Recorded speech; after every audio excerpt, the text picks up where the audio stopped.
Hello, everybody. I'm Ryan. I'm one of the fellows from Colorado. Here to talk about some degenerative spine disorders. It's obviously a pretty broad topic. So I really focus this talk more on the thought process behind indications and what to do during spine surgery. I think, as a trainee going through the system and learning more about, in general pathology of the spine, what I've learned is that no one spine surgeon agrees with any other spine surgeon. So there's a lot of different opinions. And unfortunately, there's not a lot of literature to support really anybody's approach because there's a lot of patient heterogeneity.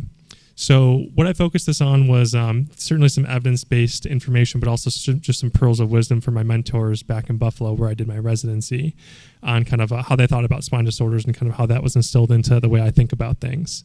And obviously, while doing that, we'll talk about and do an overview of some of the degenerative pathologies and surgical approaches and things of that nature.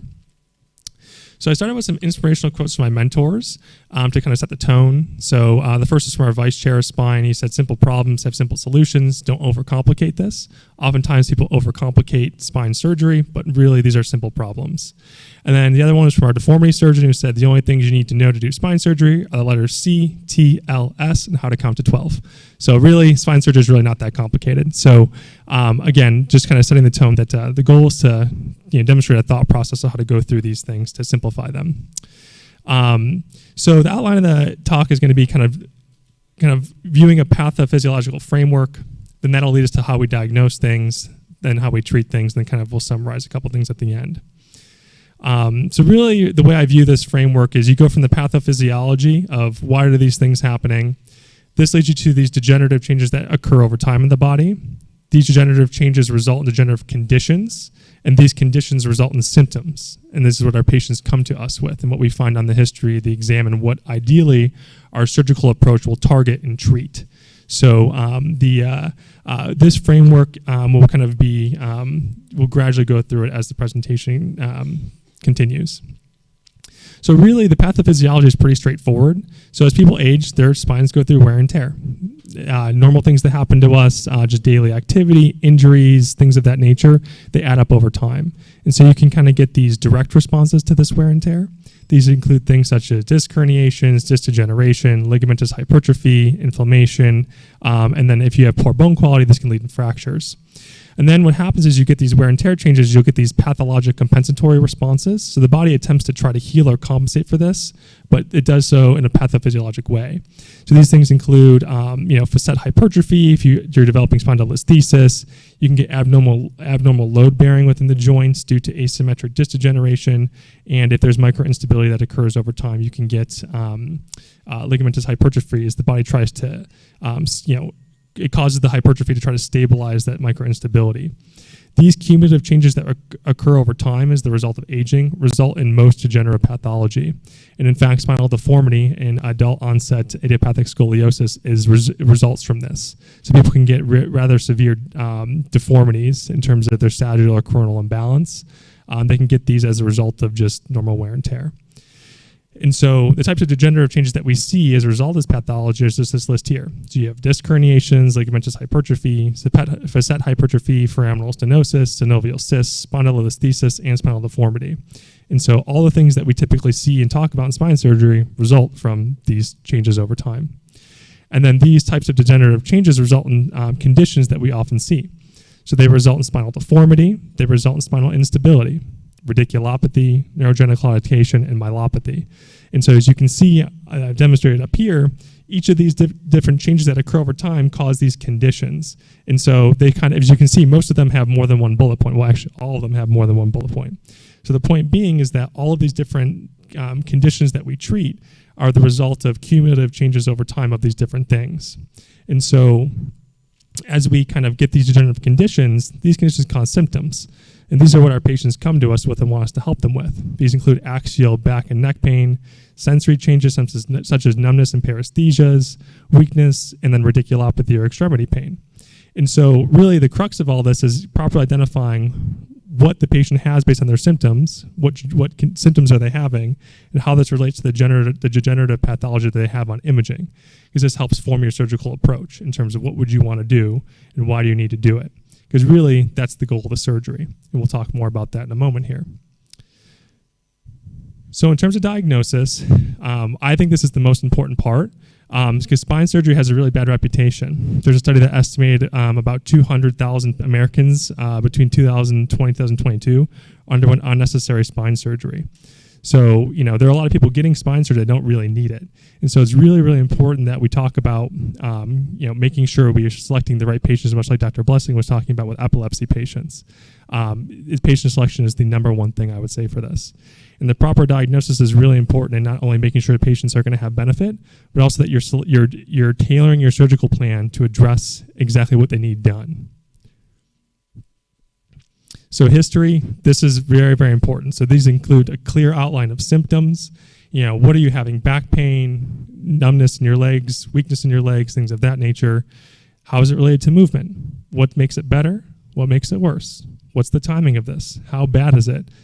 What does the patient's posture look like? How are they walking? Have they tried previous medical management such as NSAIDs or steroids? What other medical conditions do they have?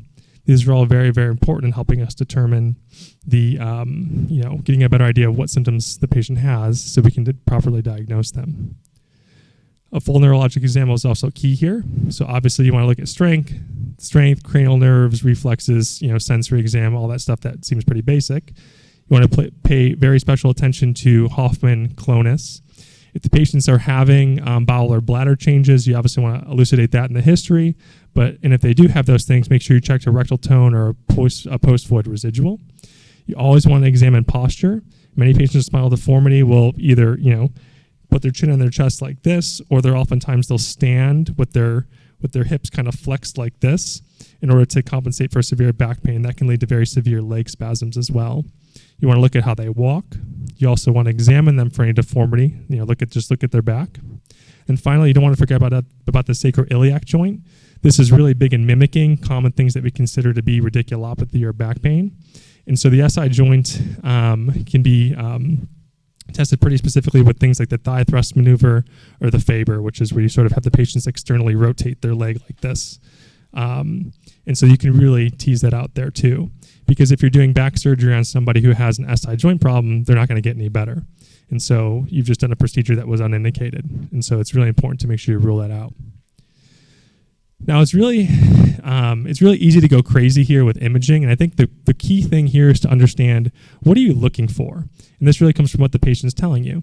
So if you're worried that based on what the patient's saying that they're having compression of there's some certain neurologic structures, you should get an MRI, because that's going to show you those neurologic structures best, your spinal cord and your nerve roots. Now certainly if that's not feasible, a myelogram is also just as good, I would say. Now, if you're worried about the bone itself, is there bone compressing things, or do you think there's any type of calcification of the disc or ossified posterior longitudinal ligament? CT is going to be best for that. If you think spinal deformity is contributing, you should get standing scoliosis films. And so this was the rule that we used for all of our fusion patients where I did training. Nobody got a fusion. I'm talking ACDF, TLIF, any of that. No one got a fusion. At least from a degenerative standpoint, unless they got standing scoliosis films to take into account their global spinal pelvic parameters, because those are really important to maintain or restore as you're doing these procedures, which we'll talk about.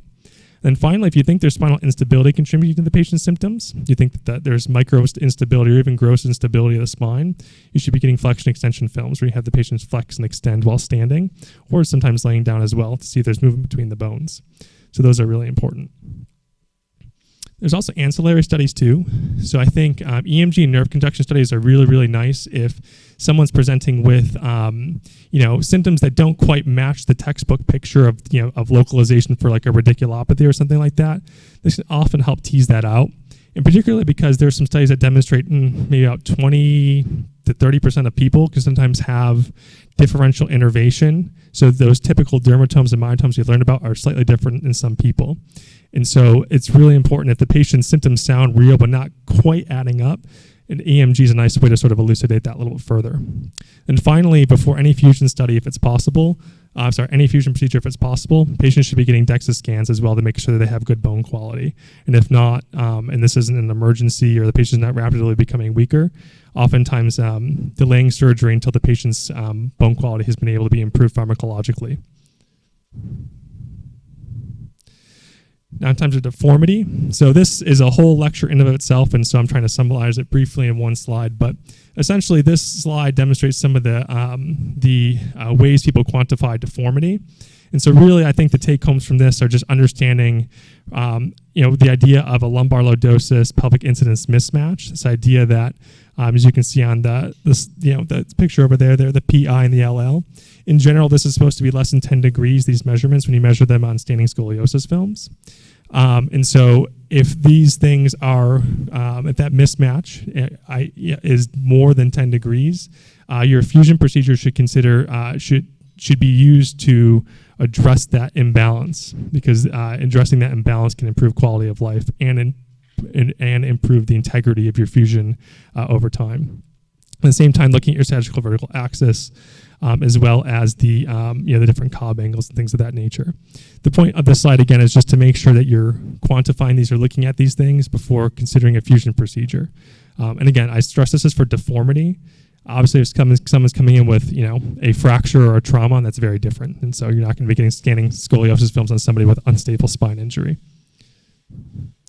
Once you have all this information, it's really important to summarize things. And so what I like to do, and what we were always forced to do as residents when we presented during our spine conference, was to summarize things in kind of like almost a couple of sentences. So because this helps you integrate the history, physical, imaging to formulate a surgical plan. And so really the template I tend to use is something like this. The patient suffering from blank due to blank and has a blank deformity if it's present. So on this picture here, the way we would describe this picture is the patient's clinical picture suggests they have cervical myelopathy due to cervical stenosis resulting from multifocal disc herniations.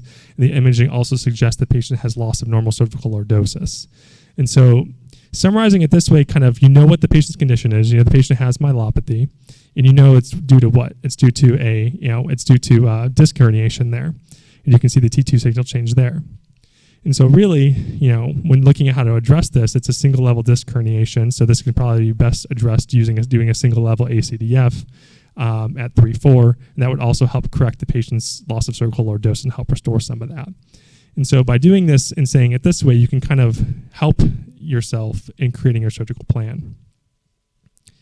Now, in terms of treatment, I also want to start off with some advice from a mentor. And we would always talk about, you have one opportunity to do the right surgery. And so oftentimes what we see is that the indication was incorrect or the procedure itself was incorrect. And so you set patients up for failure. You set them up for adjacent segment disease. You set them up for hardware failure, proximal junctional kyphosis, and you just set them up for more surgeries.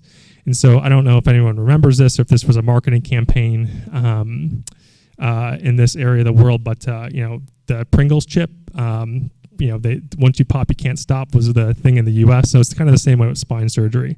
Once you put pedicle screws in, you just keep kind of going all the way up. And so really one of the ways to avoid this and set patients up for success is to make sure you're doing indicated correct procedures that are biomechanically sound. That ensures the most success over time with these procedures.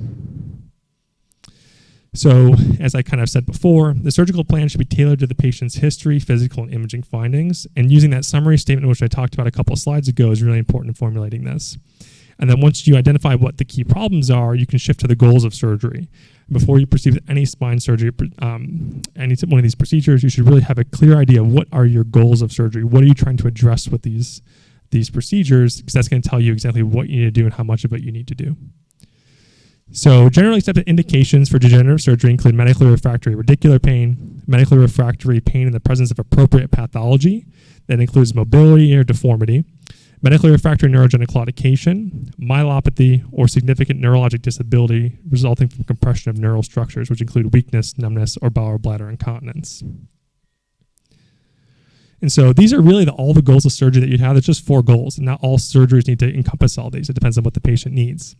But in general, the goals of surgery include decompression of the neural elements, deformity correction, maintenance or restoration of normal biomechanical parameters, and stabilization. And so in general, once since you have all these 4 goals of surgery, the different tools you have during surgery will help you achieve these goals. And so this is where we can build our repertoire of different procedures here.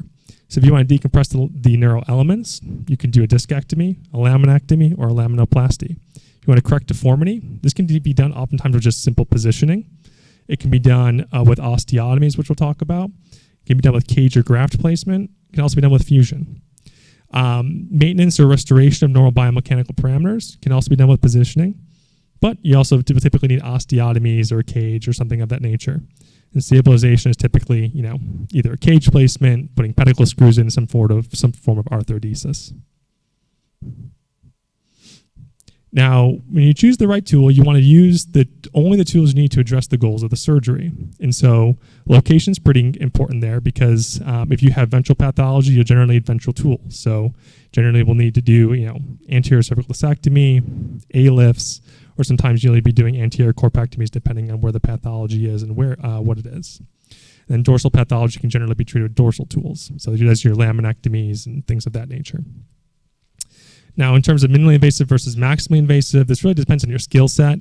Generally speaking, the more you want to achieve, the more goals you want to achieve, the more invasive you have to do it.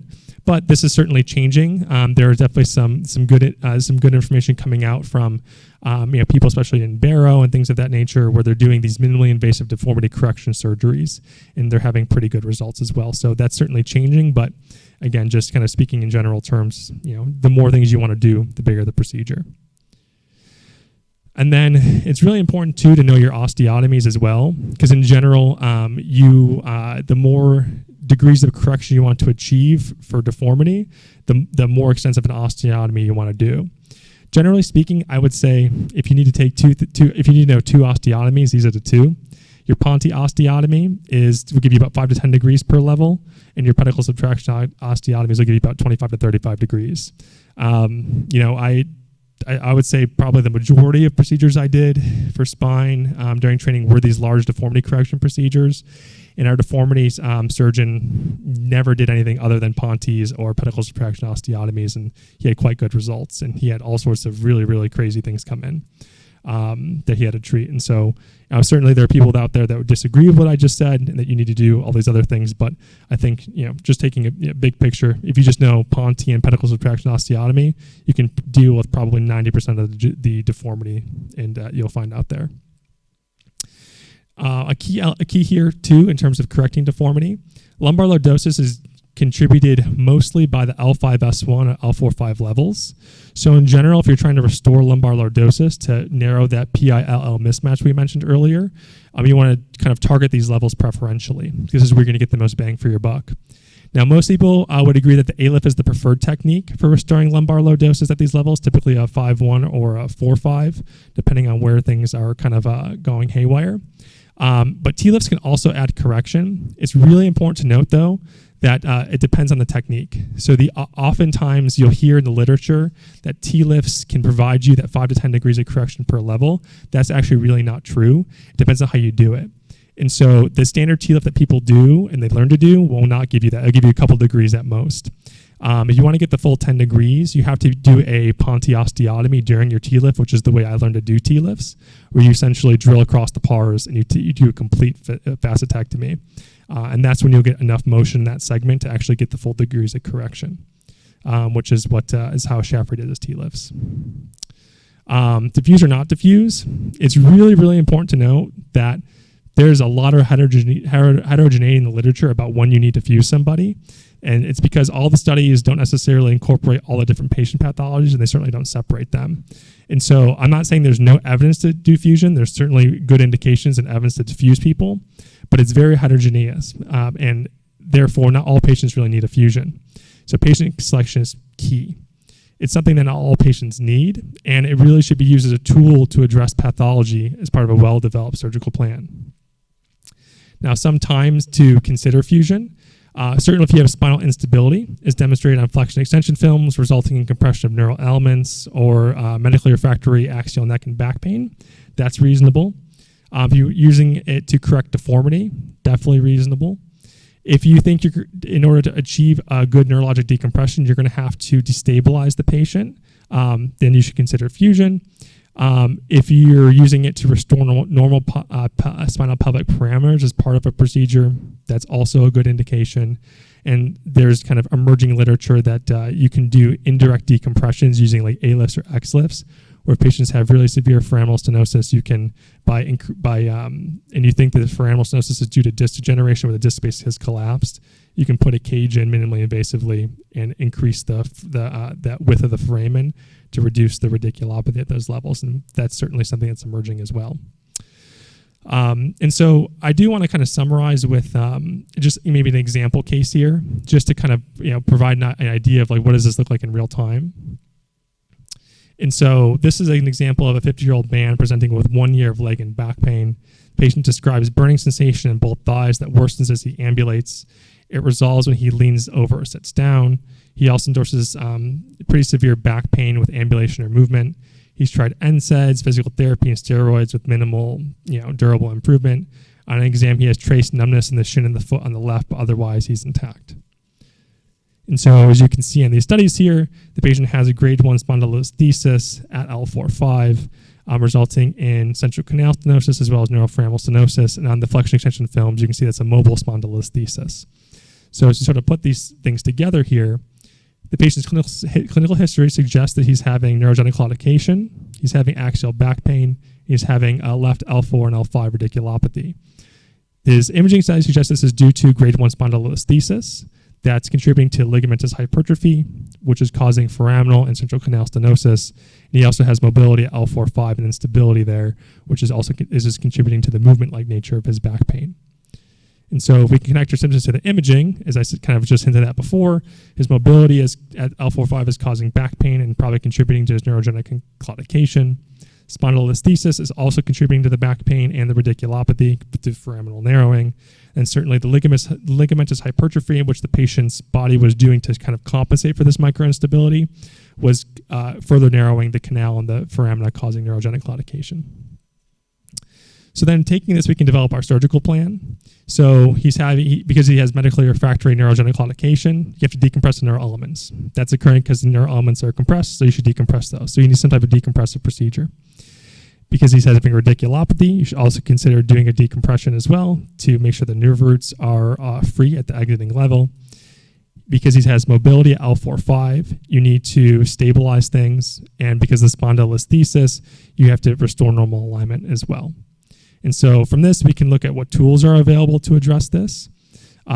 So for this, a discectomy and a laminectomy would seem reasonable to decompress the neural elements because he's having ligamentous hypertrophy and a disc herniation that's contributing to the compression. We have to maintain and restore normal biochemical parameters. So this would include good positioning, some type of osteotomy, potentially a fusion and cage or graft placement, and then stabilization through a fusion as well for that mobility. And so from these things, we know what we have to do. We kind of know what tools we need. So from this, we can kind of develop our surgical plan using the actual names of the procedures that we're all familiar with. And so in my mind, there are two ways you could address this.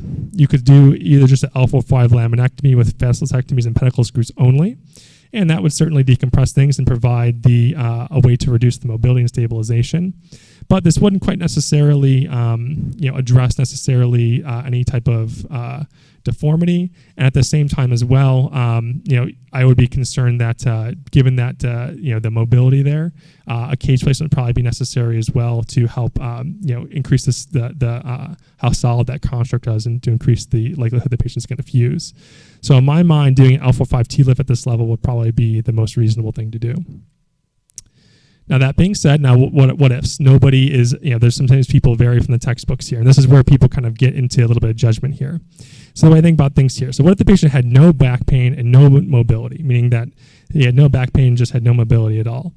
Laminectomy alone might be reasonable, but also people would still fuse. And so really for these non-mobile spondylolisthesis, where people are not having significant back pain, there's actually literature to support that you can just do a decompressive procedure alone and patients don't subside over time. And at the same time, people support, you can also just do you can also just do what I described as a TLIF, and they have similar outcomes depending on the literature you look at. Where I trained for someone with a non-mobile spondylolisthesis that wasn't having significant back pain, we wouldn't fuse those people. We would just do a laminectomy or even like a hemilaminectomy depending on the patient's exact symptomatology, and the people did pretty well. Now, what if they had no back pain but mobility on flexion extension? This is kind of where kind of judgment gets into things here. Laminectomy alone would be reasonable, but so could be fusion. Litter supports, again, both approaches for this. Personally, for me, I would opt to fuse just because I would get worried that if there's mobility there, I worry that mobility, if not addressed, could cause the spondylolisthesis to worsen over time, especially if you're doing a laminectomy and you've destabilized things a little bit potentially. But that's kind of more of a clinical judgment thing. So that's kind of all I have. It was kind of, again, just a way to provide an overview of some of the degenerative pathologies, sort of the different ways people think about things. Again, this is all judgment-based. You can ask a room of 100 spine surgeons what to do with that case. You probably get 100 different answers. So that's just the way I think about things. Hopefully that at least provided a good framework for people to think about things. And I want to thank everybody for having us out here. It's been a wonderful experience. You guys have all been very, very warm and welcoming. I can't thank you guys enough.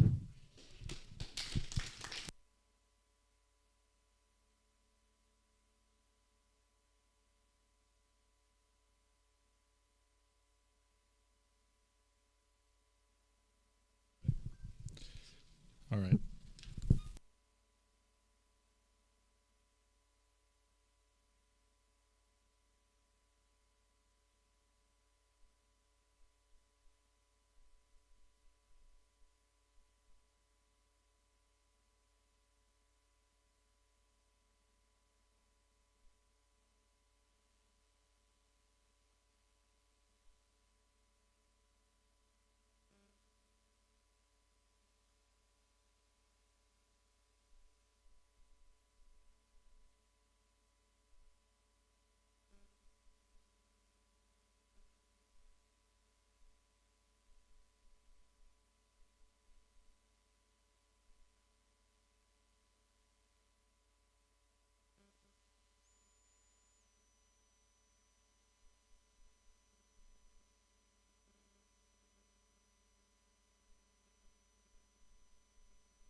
All right. So, unfortunately, Dr. Luis Cava, neurocritical care specialist from the University of Colorado, could not attend, but he did prepare a lecture which we're going to play for everyone here today. And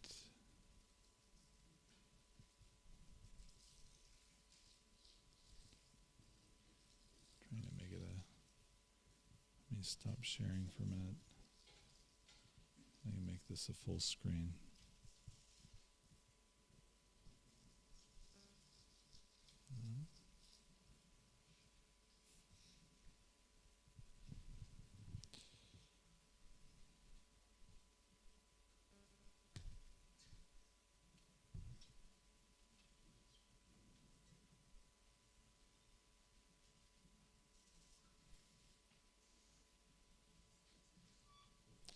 Guess that's what we get.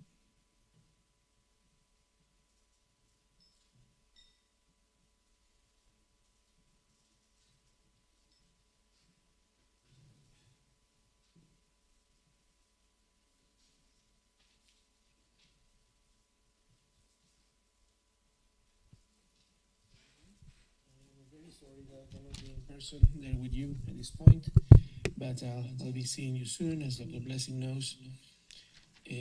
My best regards for everybody. I want to speak for a little bit about monitoring and management in the patient of TBI. You guys have a lot of experience with it, given the amount of trauma that you guys see there in Embarara. And trauma comes in different flavors, from very bad fractures of the skull,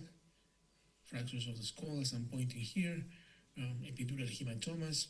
In this particular case, one with acute and hyperacute epidural blood that is filling that space. Another more homogeneous epidural hematoma in the acute form, and a subdural hematoma in a layer in the contralateral side.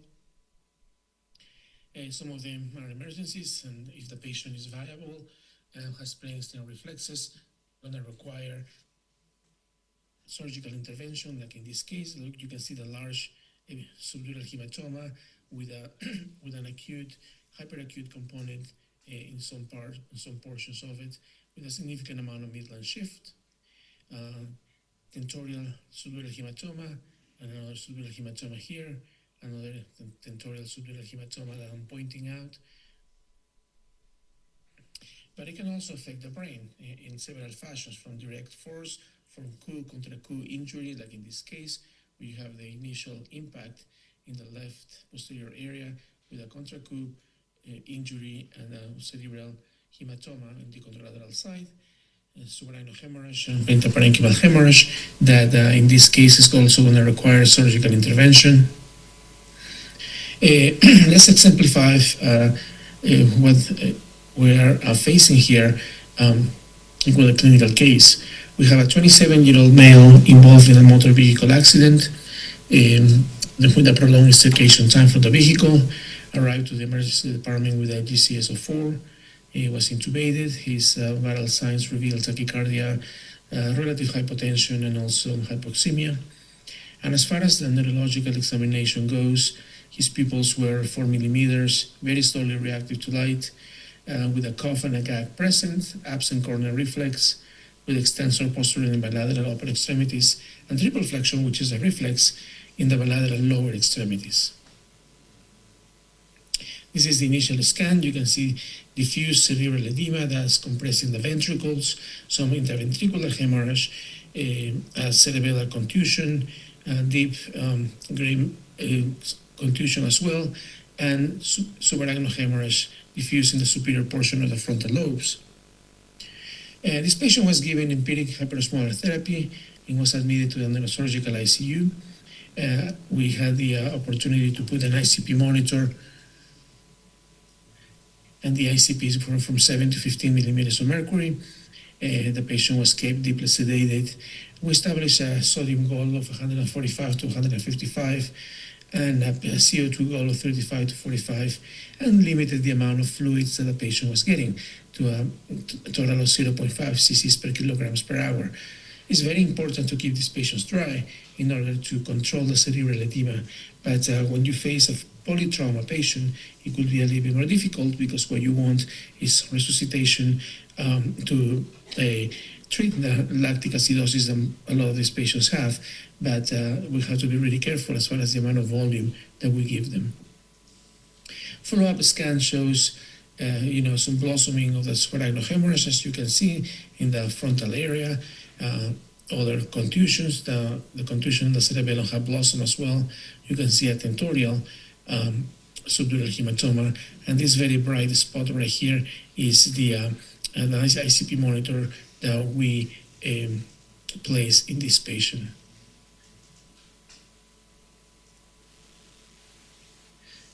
The general measures that should be taken to control cerebral edema, as I was mentioning, have to be taken into action sooner rather than later due to the risk of herniation. And general measures of ICP control, as you guys know, keep the head and the neck straight in the midline position, and keeping the head of bed elevated at least 30 degrees. Hyperventilation is a very useful tool, but you cannot use it for a prolonged period of time. Monitor hypertonic saline of any concentration that you guys have access to. For example, we use 23.4% here, but you can use 3% boluses or infusions, or 7%, depending on the concentration that you guys have. Now, these patients are also going to go into bad coagulopathies due to the TBI itself, and also because of systemic trauma. So that's something that needs to be corrected as soon as possible. In the case of the resources that we have in Embarara, probably the transfusion of platelets and plasma, and if possible cryoprecipitate, are really important. And also in the majority of our cases here with TBI, we placed not only ICP monitors, but also ventriculostomies. That way you can have a control of the ICP with drainage of cerebrospinal fluid, but also can you get a value of the ICP at any point. The majority of our patients with TBI are going to be in this portion of the curve of the ICP versus the volume. That's why it's very important to keep the patients dry as much as possible, of course, making sure that the other organs are getting perfused as well, and we're sustaining a good CPP. But as you can see here, any small change in volume, up or down, is going to have a dramatic effect on the ICP, and it's going to allow us to bring it down to improve the patient's neurological status and neurological outcome as well. Just a brief reminder about the autoregulation. You guys know this very well, that through vasoconstriction and vasodilation, the brain is able to sustain a cerebral blood flow in a wide range of mean arterial pressures.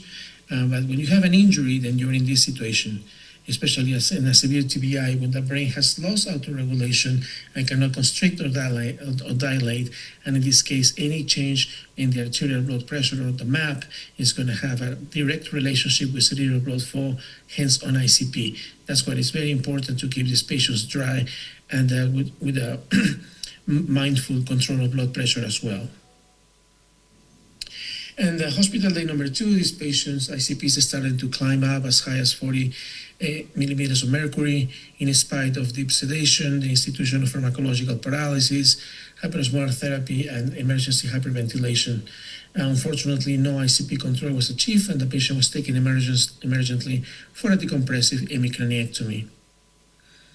This is just a brief summary of what we have discussed as far as the sedatives and the paralytics that can be used. Propofol is very useful.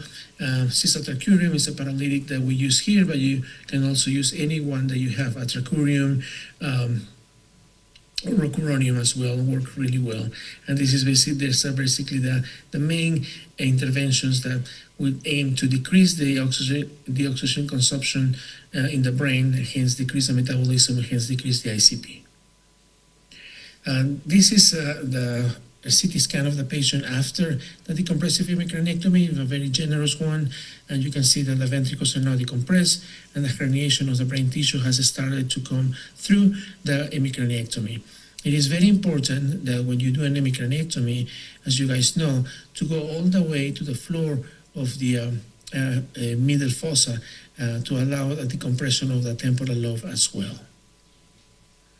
So that's as far as ICP controls goes for the management and monitoring of these patients. Another thing that we have to take into account is also the possibility that these patients, due to the blunt force, have sustained a blunt cerebrovascular injury. And that is very important because these lesions can lead to ischemic strokes. So it's our practice for every single patient that comes with a TBI to obtain a CT angiogram of the head and the neck. And I encourage you to do so because it's very important to determine if that injury is present or not, because it was going to have a huge impact in the patient's neurological outcome. Historically, the mortality has been somewhat high after the patients develop a stroke from a cerebrovascular injury in the range of 23 to 28%, with differences when it pertains to the internal carotid artery and the vertebral artery injuries as well, with more mortality and disability when the internal carotid artery is involved. The Denver injury grading was developed here in Denver, Colorado, in our county hospital, and it classifies the degree of injury in 5 grades, from the mild grade 1 to the more severe grade 5. In grade 1, you have a intimal irregularity or dissection with less than 25% of luminal narrowing.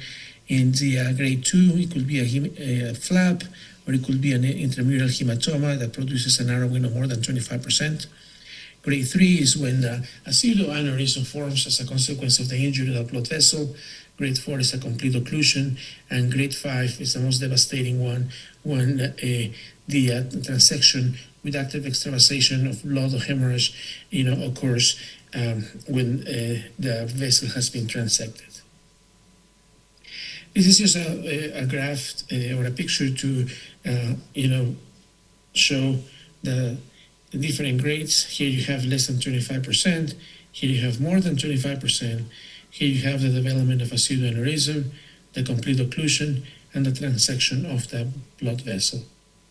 Other examples that you can see in the picture and also in the CT angiogram, you can see this is a grade 1 with an intimal flap and a decrease of the lumen of less than 25%.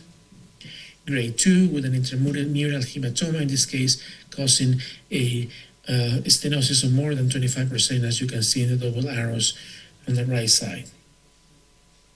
Grade 3, the formation of a pseudoaneurysm. You can see clearly, especially in this picture, how a pseudoaneurysm has developed from the vessel, and that's very dangerous because it can rupture into the subarachnoid space. Grade 4, a complete occlusion. As you can see, there is a stump here at the vertebral artery. It's a complete occlusion due to the presence of clot or a bad dissection. And grade 5, you can see here that there is an absence of opacification of the blood vessels at this level because the vessel has been completely transected. The Denver criteria, just to exemplify, what are the warnings that we should consider it in order to do further investigation as far as having a CT angiogram done. But again, here we do CT angiograms in all of our trauma patients, and we find more often than not some degree of blunt cerebrovascular injury. It has a high specificity and high sensitivity.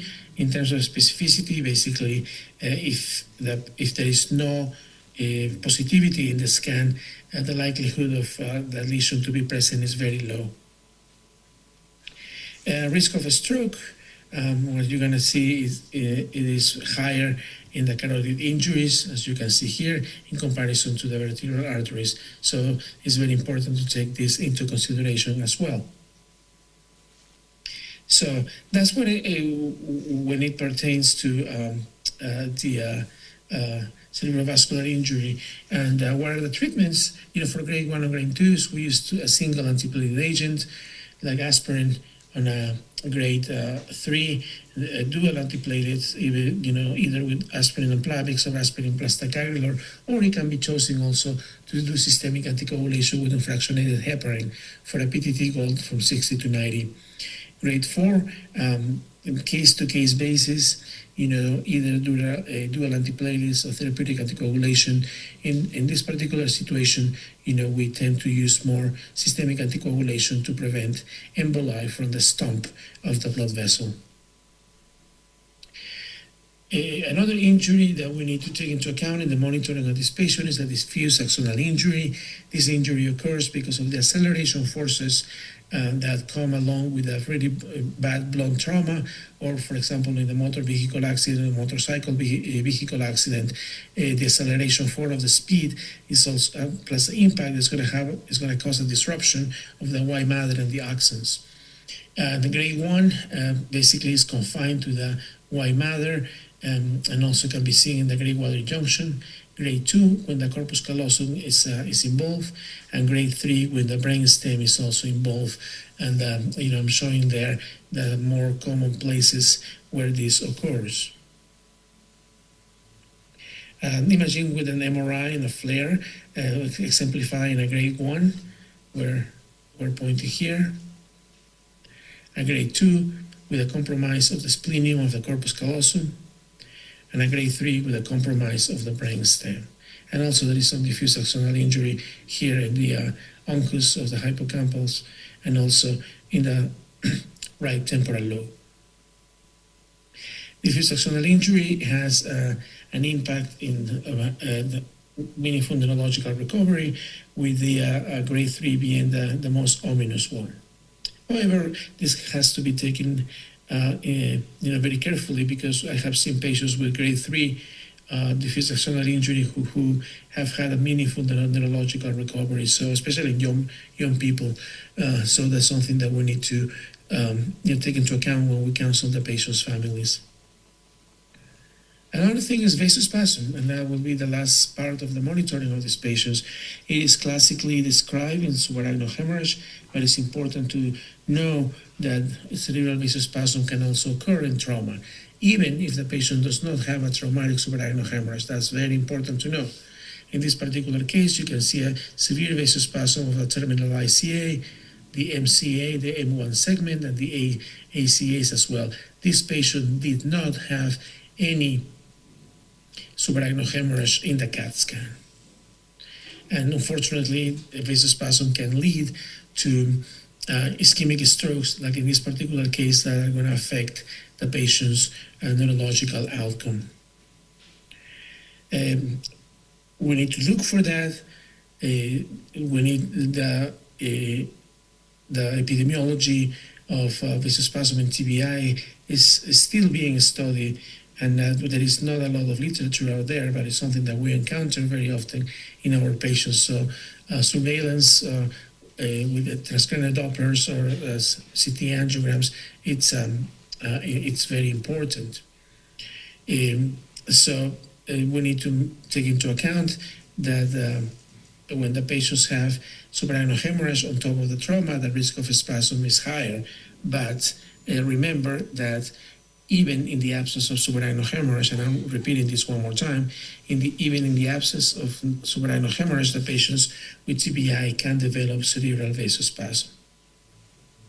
An incidence of 6% or so, while incidence reported in the literature from 5 to 63%, depending on the study. But the incidence of this clinical vasospasm is likely higher, but relatively low rates of detection because we don't look for these lesions. That's why it's very important to remain vigilant, and when the patient has any change in neurological status, imaging is in order for the detection of this pathology. A particular thing in the vasospasm in TBI is that it occurs earlier than in subarachnoid hemorrhage, usually in the day number 2 to 3 post-trauma versus day 3 to 5 in the subarachnoid hemorrhage due to aneurysmal rupture, and it tends to have a shorter duration in these particular cases. Prophylaxis: avoid hypomagnesemia. Statins, you can use them. There is not a lot of strong evidence on trauma. Nimodipine, it does improve the outcome in subarachnoid hemorrhage, but it hasn't been shown to, as of yet, to improve the outcome in the cases of traumatic vasospasm, but we use it nonetheless, provided that it doesn't affect the patient's blood pressure. So watch for if the patient's systolic blood pressure is being driven up spontaneously without interventions. That will be a sign that the patient is being vasospasm, and treat it with a therapeutic hypertension and hemodynamic augmentation with vasopressors as well. Eubulimia, preserve normothermia, preserve glucose between 90 and 160, and we usually achieve that with an insulin drip. Endovascular treatment sometimes is useful. We use it only in the most severe cases because it has not been shown, at least in the literature as of now, that it has a significant benefit. However, if the situation is dire and the spasm has continued in spite of medical treatment, then it is something that we do perform here in Colorado. Thank you very much for the attention for this presentation, and then if I'm able to connect with you guys over Zoom during the conference, I'll be happy to answer any questions. Thank you very much.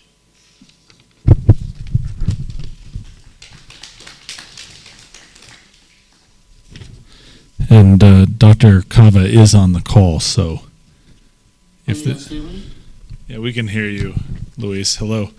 Are there any questions for you guys? Great to talk to you. I don't know if the video is working, but I wanted to express my sorrow for not being there with you guys. I miss you. I had the opportunity to spend some time with Dr. Blessing here in Colorado. I'm very grateful for his presence here. And I wish I was able to come, but like I promised Dr. Blessing, I'll be there in July. So it will be an opportunity to see each other.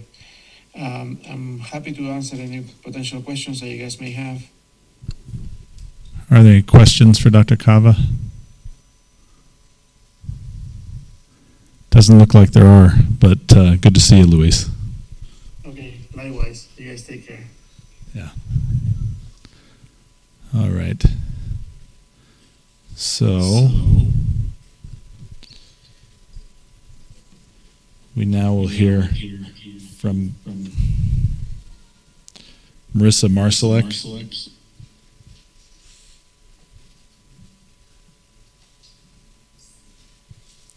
Who's from the University of Colorado, PA in the Neurocritical Care Unit, who will speak to us on acute management of ischemic stroke.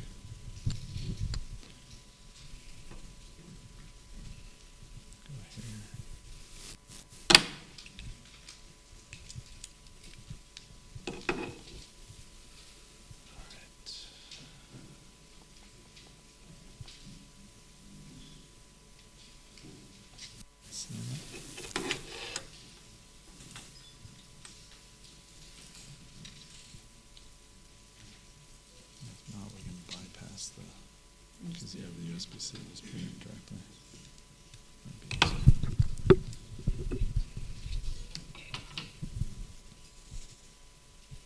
There we go.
Thank you. Good morning. Like Dr. Orman said, my name is Marissa. I'm a physician assistant at University of Colorado. It's great to be back. It's my second year here, and just yesterday seeing all that you're doing is really inspiring and very incredible. So thank you for all that you do, and hopefully this presentation you'll find helpful. I'll be speaking about the management of acute ischemic stroke. We'll be going through recognizing what acute ischemic stroke looks like on presentation, but also on imaging, performing an efficient initial evaluation with a neurological exam, initiating time-sensitive management, and then managing stroke when thrombolysis is not available. So stroke management is important as stroke is the leading cause of death and disability worldwide. About 85% of strokes are ischemic. The outcomes depend on speed of recognition, early supportive care, and avoidance of secondary brain injury. Even without advanced therapies, good supportive care saves brain. The most common cause of stroke is embolic, most commonly from either a cardiac or carotid. You can also see in a paradoxical, such as a PFO, aorta, as in post-angiography or cardiac surgery, or as Dr. Cava just went through, even related to vasospasm. You may also see thrombosis, arterial dissection, large vessel occlusion from reduced or no cerebral blood flow, and then core infarct, which is irreversible. You'll see that on imaging, whereas ischemic penumbra is not fully infarcted and can be salvageable. So the goal of treatment in ischemic strokes is to restore blood flow as fast as possible to preserve the penumbra and prevent expansion of the infarct. Common presentations of acute stroke, you'll see a patient with sudden unilateral weakness, facial droop, speech difficulty with aphasia or dysarthria, vision loss, and altered consciousness.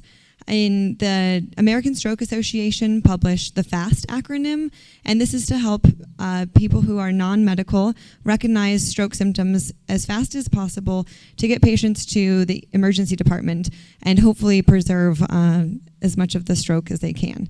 So it's really important to note when the patient's last known well was, and you'll see why going forward.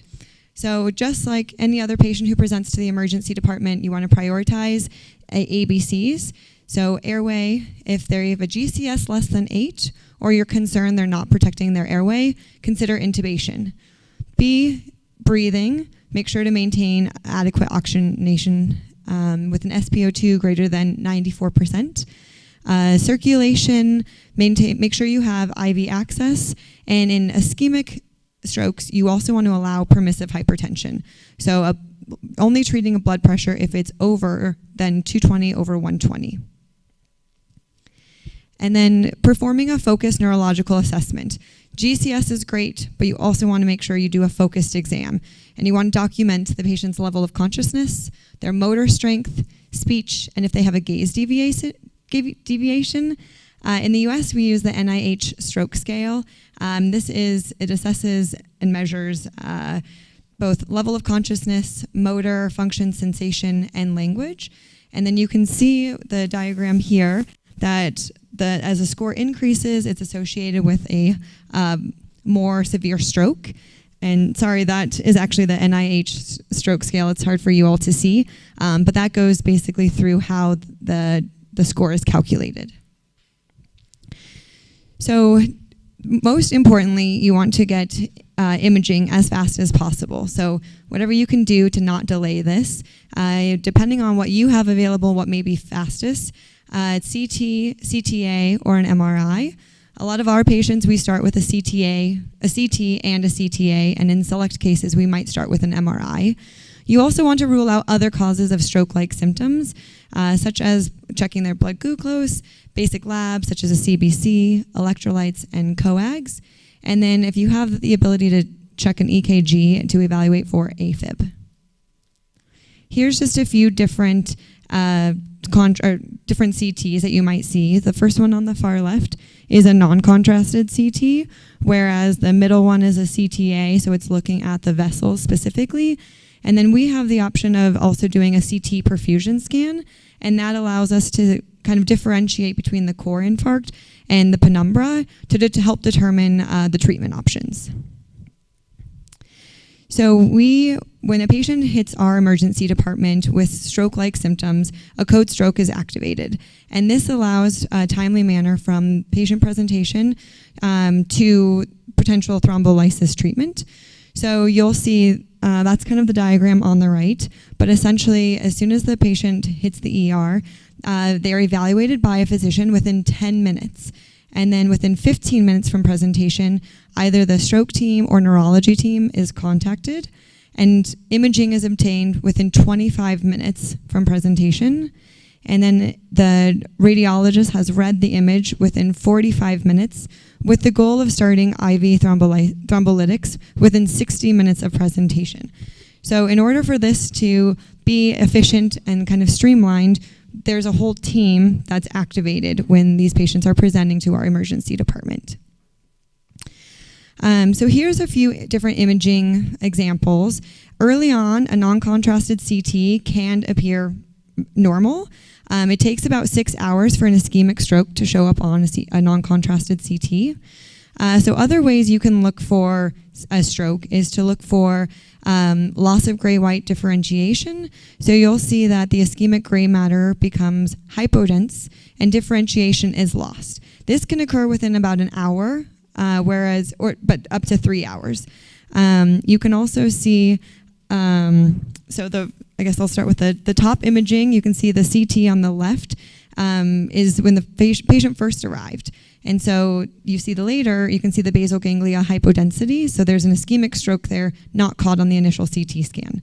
Below that with the red arrows is where we're talking about the kind of the blurring between gray-white matter. You don't see the hypodensity, but you start to see loss of that differentiation. And then you can also see very early on a hyperdense vessel sign, which is the imaging on the far right. Looks like a left MCA hyperdensity. And then also sulcal effacement. So again, here's kind of the hyperacute finding. So you can see the visualization of the clot, that hyperdensity, that shows the occluded artery. And again, that can be an immediate sign on CT. And then you start to see parenchymal changes anywhere from 1 to 3 hours. Here's the same right M1 occlusion on 3 different images. So the far left one is a non-contrasted CT. You can see the hyperdensity in that the right M1. And then the middle imaging is a CTA. And so you can see the filling defect. The MCA, it's hyperdense, and then there's a segment that's hypodense because it's not filling. And then on an angiogram, you can also see that the M1 is occluded. So you've got your imaging. Is thrombolysis an option? First, you want to make sure that on the non-contrasted CT, you don't see any evidence of hemorrhagic transformation. The patient must have presented within less than 4.5 hours from symptom onset and must have no major contraindications. If the patient is not a candidate or you do not have thrombolysis available, then you want to do supportive care, which we'll go through. And we have the capabilities of doing endovascular therapy. So in a patient who presents within 6 hours is often a candidate for thrombectomy. And then in select cases up to 24 hours with more specific imaging, we may also consider a thrombectomy. So unlike in our intracranial hemorrhage patients where we want to aggressively control blood pressure, that's the opposite of what we want to do in ischemic stroke, as long as there's no hemorrhagic conversion on the imaging. So we actually want to allow for permissive hypertension. Again, only treating the blood pressure if it goes above 220 over 120. If you're able to do thrombolysis, then you want to bring the blood pressure down a little bit. So around the 180s over 110, depending on if it's pre or post treatment. And the reason for this is that you want to continue to perfuse the brain. If you're bringing the blood pressure down, you're decreasing the blood flow to the brain. And so that's kind of the reason that we want to increase the blood pressure in these situations. We will start antiplatelet therapy once hemorrhage is excluded. And if you are able to use thrombolysis, then we'll wait about 24 hours before starting aspirin or anticoagulation. Too early of antiplatelet therapy when giving thrombolytics also increases risk of intracranial hemorrhage. At our institution, we start with aspirin 81 milligrams. There's no significant data to suggest 81 versus 325. And with the higher dose, there may be a complication of intracranial hemorrhage. In addition to the brain, you also want to treat glucose, avoid hypo or hyperglycemia, maintain normothermia, and again, maintain oxygen saturations. You also want to prevent any aspiration. These patients are at high risk of aspiration, so we have the luxury of keeping these patients NPO until they can be formally evaluated by a speech therapist. But when a patient has a new facial droop, you want to just ensure that they're able to swallow effectively, because oftentimes they may be silently aspirating. So we may place an NG tube early on to ensure that a patient's not aspirating, and then keep the head of bed elevated, greater than 30 degrees. Other complications that you want to be mindful of is these patients are at risk of forming DVT, so starting mechanical and or pharmacologic prophylaxis as soon as you can, frequent turning, repositioning about every 4 hours, and early mobilization when safe, and more importantly, in a large stroke, monitoring for cerebral edema and changing or declining mental status. So in a large stroke, the peak edema is about 3 to 5 days. You want to monitor for possible decompression, whether that's a change in their change in their GCS, worsening loss of consciousness, worsening headache or vomiting, or pupillary changes. We brought the pupillometer last year. We rely heavily on this in our patients who have large MCA strokes. Again, you'll have an ipsilateral NPI that's less than 3, or it starts to decline.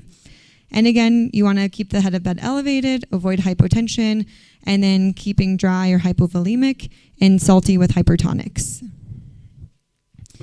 So the criteria for decompressive craniectomy, we'll go through the studies in a minute, but typically ages less than 60 years old with a moderate stroke on NIH greater than 15. If they have a progressive decline in their consciousness, which is related to the cerebral edema, greater than 50% of the MCA is ischemic on CT scan, and you'll see mass effect or midline shifts. And then the data suggests that if a patient's going to go for decompressive craniectomy, it should be done within 48 hours from symptom onset. So the two trials looking at both the timing of surgery and versus conservative maximum medical management also take into account age. So in the Destiny 1 trial, age less than 60 years old with surgery less than 48 hours and maximum medical therapy compared to just conservative medical treatment, you can see that there's a significant reduction in mortality with surgery. And you also see that the MRS, the modified Rankin scale, is lower. So these patients tend to have a better functional improvement with early surgery in the younger patients. Whereas in the Destiny 2 trial, the age is greater than 61 years old. It's comparing the same two variables, and you still see a reduction in mortality. However, these patients end up having more functional decline. Their modified Rankin scale is higher, about 4 to 5. So for anyone who may not be familiar with what the modified Rankin scale is, it's basically used to assess the functional outcomes after a stroke, ranging from 0, where there's no symptoms, to 6, which is death. And the higher scores indicate greater disability. So right around 3 is where a patient may have moderate disability and require some help, but they're still able to walk. After 3, these patients are pretty dependent and have a significant functional decline. Other things to consider before the patient discharges is blood pressure control. You want to make sure, now you want to control these patients' blood pressures less than, a systolic of 140, maybe 160.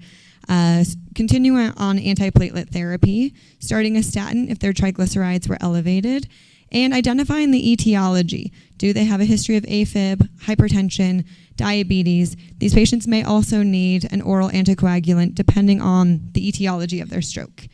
And then educating patients and families that they are at high risk of stroke in the future and what that looks like. So I wanted to briefly go through a clinical case. This is a patient that we had recently. She's a 47-year-old female who presented to an outside hospital with aphasia and acute right-sided hemiparesis. Her symptoms started 3 hours prior to presentation. Her CT, it doesn't have the right one, but there was a CT that showed a small frontal subarachnoid hemorrhage and a CTA that showed a left M1 occlusion. She was not a TPA or a thrombolytic candidate because she had the small frontal subarachnoid hemorrhage. She was taken to IR for a thrombectomy. She did receive TK3 recannulization. However, it was after 9 passes. So it was a very difficult procedure. After this, she was transferred to our institution for maximum medical management, cerebral edema, and hemicranie watch. We obtained an MRI, and you can see in the DWI post the thrombectomy that she still had a moderate-sized stroke burden. The deep structures were spared, but still, given her young age and full brain, we were closely monitoring her for possible decompression. So the CT 24 hours post-stroke, you can also see in the bottom left. We'll save the discussion for a little bit later, given the time, but my question to you all would be, if you had this patient, what your priorities would be and what treatments you would start. What we did is we continued to monitor her. She did not end up needing decompression. We obtained a CT scan at the 72-hour mark, which is shown here. There's about 4 millimeters of shift. Her exam was stable. She was globally aphasic. She could mimic and say isolated words. She had a mild gaze, left gaze preference. She had a right facial droop, right-sided neglect, but was overall 5 out of 5 throughout. So she regained her strength on that right side. We had started her on aspirin once we were sure she was out of the decompression window.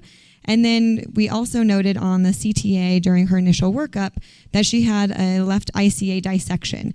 And as we had talked with the family more, it turned out she'd had a ski accident about 2 days prior to her initial presentation. And so we also started her on oral anticoagulation and eventually transitioned her to Eliquis. Once she was ready, we discharged her to our acute rehab, which is basically very intensive therapy. So that she could try to regain and help with some of her speech. So the key takeaways is time is brain. If a patient is presenting with stroke-like symptoms, getting them to the emergency department as quick as possible, and the appropriate workup is the best chance you have at preserving what the stroke has caused. You want to obtain at least a non-contrasted CT to rule out hemorrhage, to again help determine your treatment options. And even if you're not doing thrombolytics or thrombectomy, supportive care can make a difference. And then avoiding harm in the meantime. So avoiding hypotension, hypo or hyperglycemia, and fevers. So, Asante Sana, thank you all for your attention, and again, your hospitality and letting us come.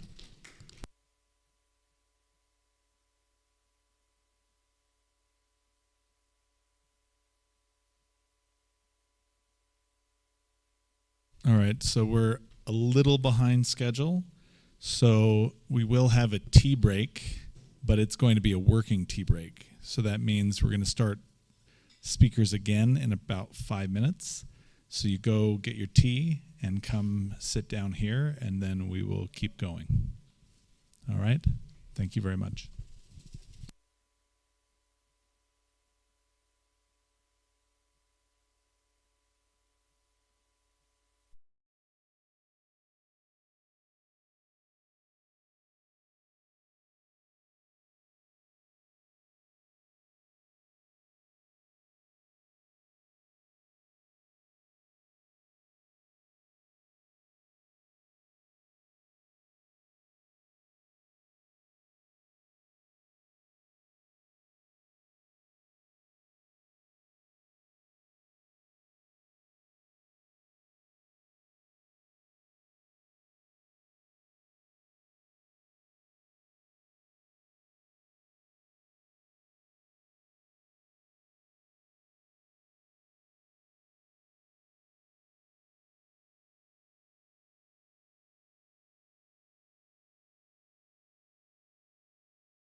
from hearing from Mbusa Kasoba, who's going to give us a lecture on cerebral aneurysms. Thank you so much. Good morning, everyone. Mbusa Kasoba. I'm a neurosurgery resident, second year at Barajun Referral Hospital. Today, I'm going to talk about the clinical presentation of cerebral aneurysms. And my colleague will talk about the management. So this is our outline. We are going to have an introduction, the pathogenesis, classification, risk factors, clinical presentation, and a brief on investigations.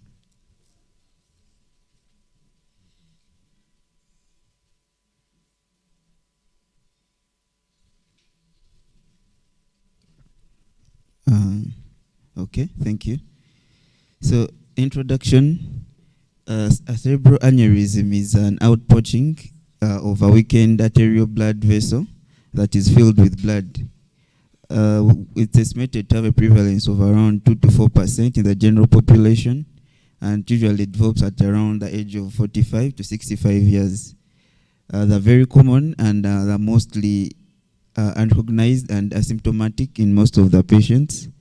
Though sometimes they can be complicated with rupture, causing subarachnoid hemorrhage, or with a mass effect, where the mass enlarges and compresses on the nerves or the brain tissue, causing pressure. When they become complicated, they become very fatal, with a fatality rate of around 35%. But when they are asymptomatic and ruptured, they are usually unrecognized, and someone can stay with it and never have the diagnosis made unless they go for a screening.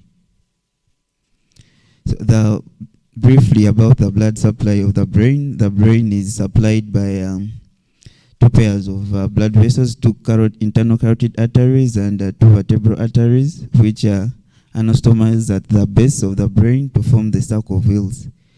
So we can see from the picture on the right, on the left, we have the vertebral arteries joining with the basilar, joining to form the basilar artery, which gives out the posterior cerebral artery, and then the internal carotid joining in with the posterior cerebral arteries with the posterior communicating artery, then the anterior communicating, and the anterior vertebral arteries.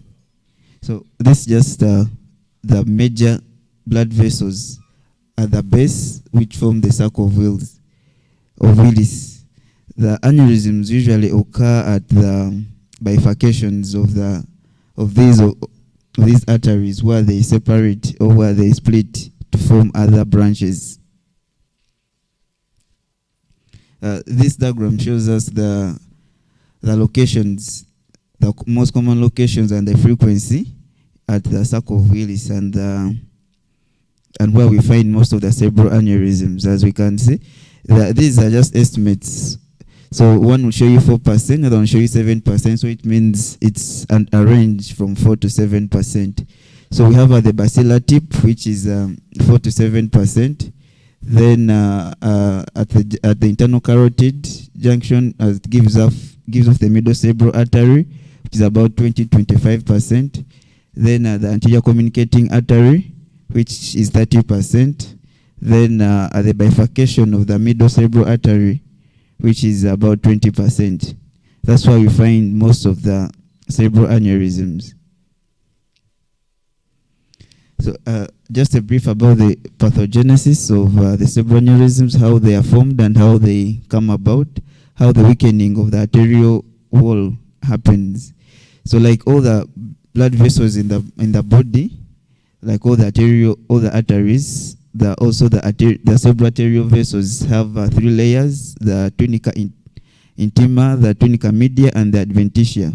The tunica intima is lined by the innermost and is lined by endothelial cells. The tunica media consists of the smooth muscle cells and the extracellular matrix, which is composed of the elastin, collagen, and forms the structural support of the vessels. So it's the most important in supporting the blood vessel. And the adventitia is composed of fibroblasts and collagen-rich extracellular matrix. The vascular smooth muscle cells in the tunica media are important in the pathogenesis. So we have a high and low wall shear stress from the flowing of blood, which cause the aneurysm formation and rupture. So damage to the structural integrity of the arterial wall by the shear force causes an inflammatory response with the recruitment of T cells and macrophages and mast cells. The inflammatory mediators as listed there: interleukin-1 beta, interleukin-6, tumor necrosis factor alpha, MMP1, MMP2, MMP9, prostaglandins E2, complement system, and reactive oxygen species, and angiotensin 2. These are the inflammatory markers, inflammatory mediators that will enter the tunica, and cause inflammation of the endothelial layer.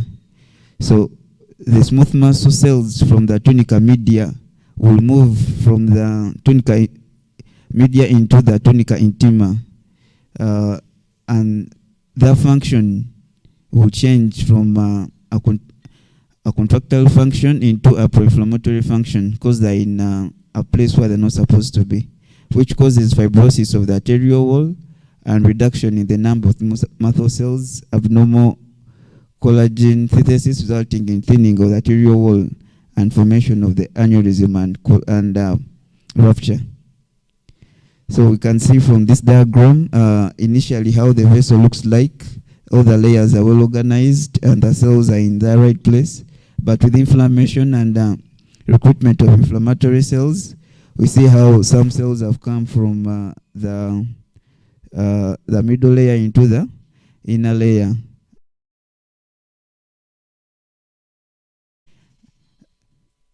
Leading to formation of the aneurysm.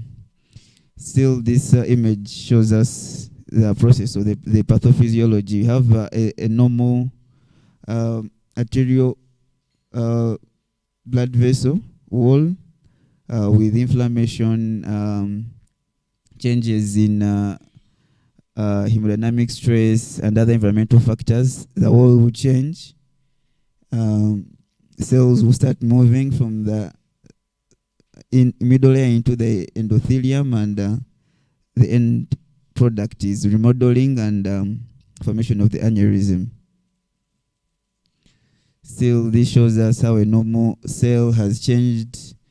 Smooth muscle cells, the inflammatory markers, the other genetic factors, macrophages moving, the remodeling of the blood vessel wall, and finally, aneurysm formation with aneurysm rupture. So aneurysms are classified in different ways. This shows classification by shape. We have a circular aneurysm, which is a rounded sac containing blood that's attached to the main artery and its branches. It's also known as a berry aneurysm because it resembles a berry. And it's the most common of the cerebral aneurysms, around 90% of the cases. And as already mentioned, found at the arteries, found at the base of the brain, and occur more commonly in adults. We have a fusiform aneurysm, which is a balloon or bulging out of the sides of the artery, and then the mycotic aneurysms, which occurs as a result of infection that happens that sometimes affects the arteries of the brain. So the infection weakens the arterial wall, causing it to bulge. So this picture was showing us the different the different shapes: the circular, the fusiform, then there is a dissecting aneurysm. And then here we have classification according to size. Here are small aneurysms that are less than 11 millimeters in diameter, large aneurysms that are 11 to 25 millimeters in diameter, and giant aneurysms that are greater than 25 millimeters in diameter. the risk factors to development of cerebral aneurysms, as already mentioned in the pathogenesis, we have shear force of the flow of blood vessel. So hypertension, which causes tearing of the endothelium. Then age, as already mentioned, occur mostly with increasing age, between 45, 60 years, on average of 50 years. Then collagen tissue disorders, which may be genetic, smoking, alcohol abuse, intravenous drug use. Intravenous drug use is commonly associated with mycotic aneurysms, because due to continuous injection of the drugs directly into the veins, there is inflammation and there is infection. Then some other drugs like cocaine and meth, family history. So if one has a family member, a direct family member who has an aneurysm, they are at 2 times great chance of getting a cerebral aneurysm. So they need to be screened. Gender is more common in female at 1 to 2 times. The race slightly high in African Americans. The genetic symptoms, autosomal dominant polycystic kidney disease, then type 4 Ehlers-Danlos syndrome. This is a collagen disorder, and the Marfan syndrome.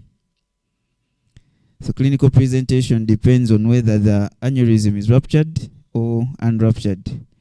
For unruptured aneurysms, they're usually symptomatic and don't usually cause symptoms unless they have become very large and press on nearby structures such as nerves, and they end up causing double vision, enlarged pupil, weakness, that's like facial weakness or weakness on one side of the body, pain above and behind the eye, numbness, paralysis on one side of the face.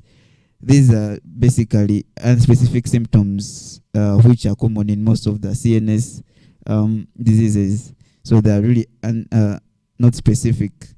So one may need to be screened if they have a family history of an aneurysm or they have other risk factors. Then we have ruptured aneurysms, which are now very symptomatic. So there is flow of blood from high pressure arterial blood is released into the CSF spaces, causing subarachnoid hemorrhages, and sometimes they cause the blood goes into the brain tissue, causing intracerebral hemorrhage. So as the blood is released, the pressure within the head suddenly increases, causing the symptoms due to increased intracranial pressure. Can now transient loss of consciousness. Usually the patients describe headache as the worst they have ever had in their life, or a thunderclap headache, nausea, double vision, sensitivity to light, seizures, vomiting, stiffness. All these are signs of increased ICP. So this scale, Hart and Hayes scale, helps to outline the symptoms of ruptured aneurysm. It's important to use this to determine the survival and the severity of the symptoms. So it's from grade 1 to grade 4. With grade 1 patient is asymptomatic, we all has mild headache with slight nuclear and they have a 75% survival. In grade 2, there's moderate severe headache, nuclear and non-neurological deficits other than cranial nerve palsy. These ones have 60% survival. Then grade 3, there's drowsiness, confusion, and mild focal deficits with a 50% survival. So the two grades, grade 4 and grade 5, are the ones that are really high grade and very serious, with patients having poor survival of about 20-10%, with patients presenting really with severe symptoms. Grade 4 patients presenting with deep coma. So if someone presents with deep coma, has ruptured aneurysm, and is unconscious, you know they have like a 10% chance of survival. There is also the World Federation of Neurosurgical Society's subarachnoid hemorrhage scale, which also predicts the severity, assesses the severity, and predicts the patient's prognosis. So this is based on patient's GCS and presence of focal neurological deficits. with grade 1, 2, and 3 being mild, and then grade 4 and 5 being severe, with patients having poor prognosis. So in grade 1, patient is GCS 15 and has no motor deficits. Grade 2, patient GCS 14 to 13 with absent neurological deficits. Grade 3, patient still has GCS of 14 to 13 but has motor deficits. Then grade 4, patient GCS is 12 to 7 and they may have motor deficits or may not have. Grade 5, patient has a GCS of 3 to 6 with or without motor deficits. So we're going to talk briefly about the investigations, the logical investigations that will be done for patients who present with features of cerebral aneurysms. So the initial test will be a CT, a computed topography with a CT angiography. So it's rapid and it's non-invasive, can be obtained instantly. In areas where we have MRIs readily available, it's much slower than the CTA. It takes more time and it's really more expensive. It's usually used for screening purposes for patients who have history of family history of aneurysms, who would like to screen electively, but can also be used in emergency cases where there is no CT, which is really rare. Then the cerebral angiography, this is very invasive, but it's the gold standard. It's the gold standard for cerebral aneurysms. So here you have contrast injected through the femoral through access. Access is obtained through the femoral vein, and then contrast is injected to the brain, and images are obtained using an X-ray. The digital subtraction angiography, you first obtain images, then inject the contrast, then you compare and remove all the unnecessary images you didn't want. Typically not done, but it's usually done for patients who undergo coiling treatment, as well as patients who have vasospasms as a complication of their subarachnoid hemorrhage. Then for patients who present with symptoms of a ruptured aneurysm, like severe headache, but the CT or MRI or MRA are negative, you can do a lumbar puncture, then do CSF analysis, looking for presence of breakdown of blood products in the blood. So this is a modified feature score for states the severity of subarachnoid hemorrhage based on the amount of blood on CT with associated vasospasm risk. So we have grade 1 up to grade 4, with grade 1 having very thin subarachnoid hemorrhage and no IVH. Grade 2, as you can see on the screen, we are having IVH. You have the subarachnoid hemorrhage and still have an IVH. In grade 3, you have a thick subarachnoid hemorrhage. As you can see in the slides, you can see in the picture, but there is no IVH. So grade 4, you have thick subarachnoid hemorrhage with IVH. So it helps you to determine the severity of the subarachnoid hemorrhage and the possible risk of vasospasms. This image shows us an image of a CT angiography, which if you follow, you can see that shows us the blood vessels starting from the vertebral arteries, the bacilla, the internal carotids, and how they are moving. It uses contrast, have contrast injected, and then images are taken, are able to see if there are any aneurysms. This is an image, an example of a cerebral angiography, with the first image being normal, then the second down on the left showing a bacillar tip aneurysm, which is very clear. These are the examples. These are all normal images. So you can look, it helps to show you how the blood is flowing in the veins and in the arteries. And if there are any aneurysm, they're very easily identified. Yes, thank you. Have my colleague come and take us through the clinical management.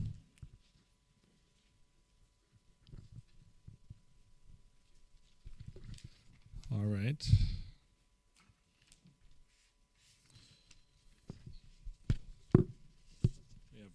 We have one final lecture.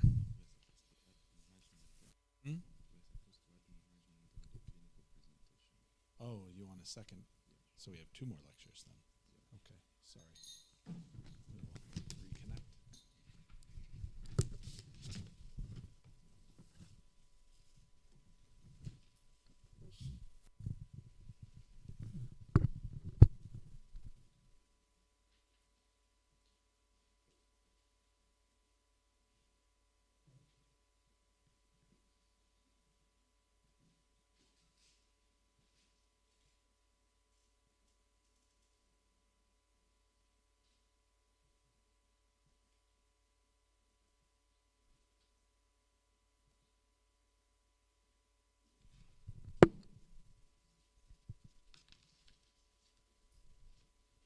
Thank you very much.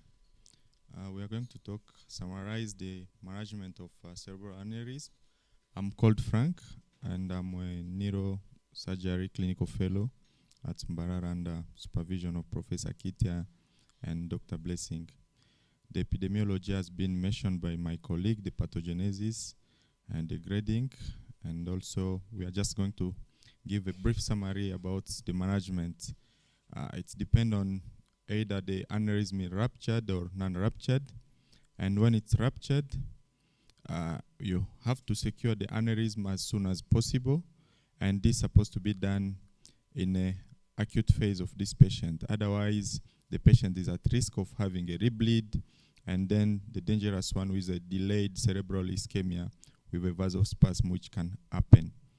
And we have also to monitor the patient in the post-op or pre-op if he has not developed vasospasm, because this one, the vasospasm is one of the dangerous complications which can occur among patients with ruptured aneurysm. And how to do this monitoring? We have to do we can do either transcranial Doppler ultrasound scan, or we can do a CTA as my colleague was mentioning, or we can do a DSA, which is a digital subtract angiogram. And we have also to monitor the occurrence of hydrocephalus, and then we manage this hydrocephalus. So this slide is just showing us different images. The first one on the right side, it has a normal CT angio with a basilar, the sac of Willis with the anterior circulation and the posterior circulation. And the opposite one, it has a DSA of the same patient with normal calibers of vessels. So when you go down, we can see that the image C, it has narrowing the posterior, the P1, which is the posterior cerebral artery, first branch. And then you can see on the CT of the same patient, the P1 which has been narrowed, showing you that there is already a beginning of vasospasm of this patient. And to grade the severity of this vasospasm, there is a Lindengard ratio, which can be done, I think, in our setting. If we do a mean flow velocity of middle cerebral artery, we divide with a mean flow velocity of the extracranial internal carotid artery, then it will give us a ratio. And once the ratio is less than 3, that is highly suspicious of narrowing of the vessels and can confirm a vasospasm. And when it's more than 3, suggests a true vasospasm. When it's less than 3, it's normal flow with without narrowing. And then we can grade the severity of vasospasm as mild, moderate, severe, based on the ratio of MCA velocity. So there are different landmark studies which have been done all over the world, which are trying to compare the two type of technique, either coiling versus clipping when you are doing management of a ruptured aneurysm. And it has been found from the ESAT trial that 1 year survival rates or dependency of coiling was much inferior compared to the clipping, and also the absolute risk reduction of 6.9% favored by coiling, and also it was found that there was a high retreatment with coiling based on the ESAT trial.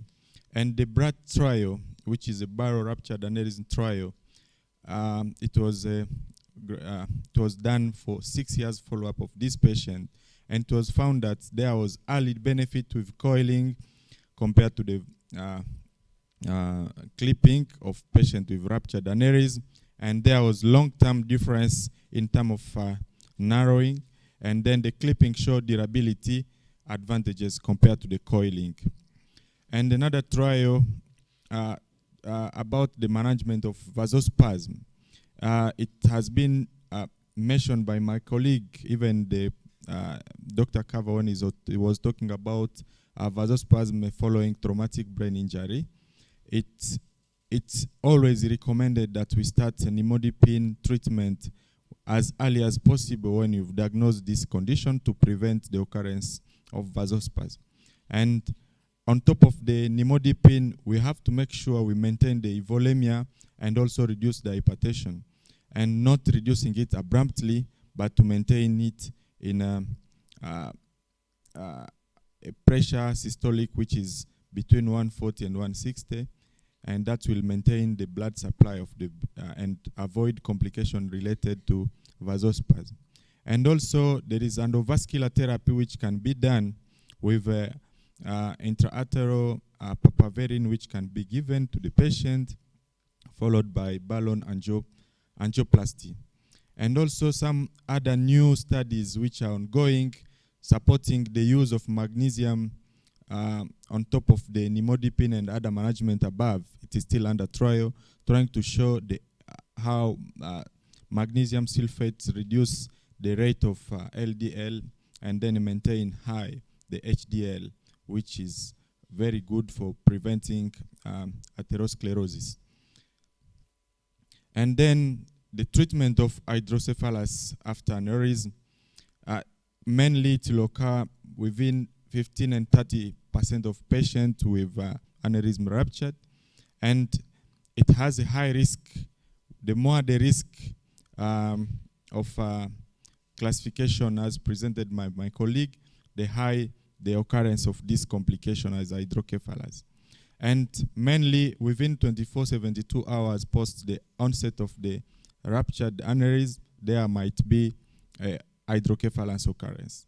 And the management, it depends on the type of hydrocephalus. We can do either AVD in acute phase, and if the patient doesn't improve, then the patient may end up having a VP shunt.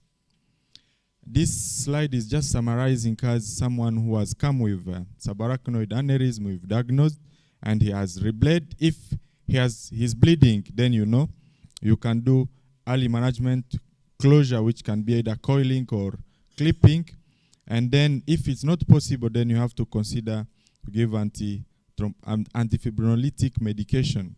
So if you have already vasospasm, you treat it, with medication as you maintain the pressure low, as I was explaining before, and then you maintain the hypervolemia and then neurovascular intervention. And if you want to prevent the vasospasm occurrence, then you should give the patient nimodipine as indicated before. And if there is occurrence of hydrocephalus, you should know that either you do EVD in acute phase or the patient may end up having VP shunt. So for the unruptured aneurysm, based on the international study of unruptured intracranial aneurysm, it was said that an aneurysm of less than 7 millimeter of the anterior circulation, this patient may benefit for assessment, and then there is a low risk of rupture among these patients. And then the treatment modality, in 4 to 10%, this patient may benefit from either coiling or um, uh, endovascular treatment or clipping, depending on the size of this aneurysm. And then before you treat this patient, especially the one with an ruptured aneurysm, consider the age, the comorbidities, and the growth of this aneurysm. This trial still was defining ruptured risk by size. So the anterior circulation with inferior than 7 millimeters of aneurysm with a very low annual ruptured risk. These people, they have very low ruptured risk. Yet the people with a posterior aneurysm with the same measurement, they have high risk of rupture. So there is the Athena study, which was published like 15 years ago, which was trying to measure the immediate clinical outcome of patients with an ruptured intracranial aneurysm treated by endovascular approach. And it was found that for unruptured intracranial aneurysm, we're supposed to do primary coiling embolization, which is safe, effective, and low rates of procedure-related morbidity and mortality, with high rate of aneurysm occlusion at 1 year follow-up. This slide is just trying to show us a patient who has a clipping, and with the benefit of clipping, complete occlusion up to 95%, and low rates of recurrence, and it's preferred for middle cerebral aneurysm, and also it has high perioperative risk, especially in elderly patients. This one is endovascular coiling with a low early morbidity in selected and ruptured aneurysm, with recurrence rates and retreatment between 10 and 20%. And we can also do balloon and stent assistant technique using endovascular treatment. The flow diversion with PUF and primer studies from pipelline for uncoilable or failure aneurysm, and or the prospective study on embolization of intracranial aneurysm with pipelline embolization device studies. It was found that 86% of complete occlusion at 1 year, and then the primer study found that effective treatments was done for small and medium aneurysm, and also it was requiring dual antiplatelet therapy. So the contemporary evidence-based algorithm is saying that all ruptured aneurysm need an urgent clipping or coiling, and also posterior circulation need favor endovascular treatment. And for the MCA bifurcation, it's better to do a clipping. And for large, giant, wide neck, the flow diversion can be done. So as we are going home or in the hospital, we should know that evidence integrating surgery and endovascular therapy, it is a very important from the ESAT trial that nowadays we can do coiling, okay? And also clipping remain the gold standard for durability, and patient-centered individualized management is a key. Thank you very much.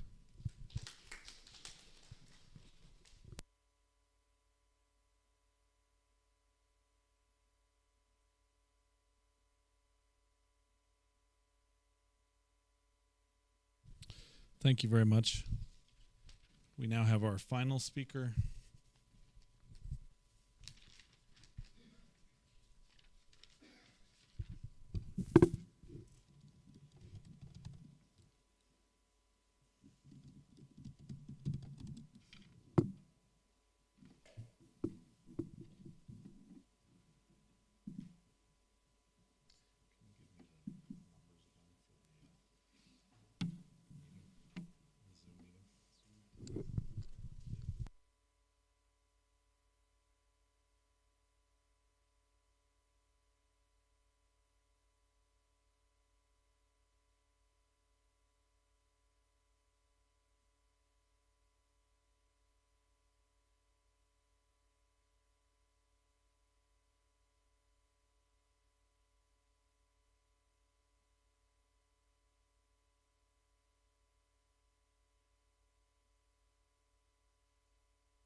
Good morning, everyone. Thank you for coming. My name is Andrew. I'm a nurse, completed my bachelor's training from Bryan University of Science and Technology, and I've been working with the division of neurosurgery for the past 2 years or so. And as I complete my internship, I look forward to pursuing my specialty in neurocritical care nursing. I'll be going through this presentation. Apologies for my friend, Ochen Eric, my friend and colleague, who wouldn't join us today. He was called in at the emergency unit, but he worked with me preparing these slides, and I will take you through quickly. So it will be a presentation of the work that was done by the Division of Neurosurgery in the past year, 2025. Just to begin with, this is our vision: to be a center of clinical practice excellence and research excellence in neurosurgery. We have a mission to provide skillful, holistic care for patients with disorders of the brain, spine, and peripheral nerves, strengthen current practices of neurosurgery and neuroscience through research and training. So we shall mostly focus on our clinical services. The division has quite a number of activities it does. There is research, there is training, but for this presentation, we shall focus on the clinical services. So as a division of neurosurgery in Barra, we offer services to both adults and children within the Western region. That's approximately 10.4 million individuals. We have ward rounds every single day. We have an OPD clinic, an outpatient clinic that runs every Monday. We have a theater day for specifically elective cases, and that's Tuesday. But every day we do run an emergency list for all our emergency cases. To begin with admissions, this is just a graph showing us the total admissions that we had throughout the year of 2025, categorized according to case types. We have the TBI cases, which are ranking the most, about 1,282 cases, followed by the chronic subdural cases, which follow next. We have the spine cases, tumor cases, hydrocephalus, spina bifida, hypertensive bleeds, infections, muscle abscesses, and categories of the sort, and another majority of others, which are aneurysms, rib bleeds, cases of the sort.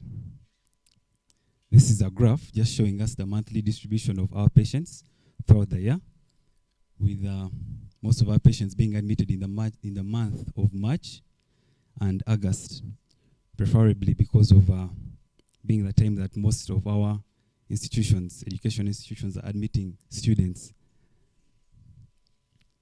These are admissions according to gender. We have majority of our patients being the male, 79%, and the least being the females, of course, preferably because of the male population having more risky behaviors coming in with most of the TBIs.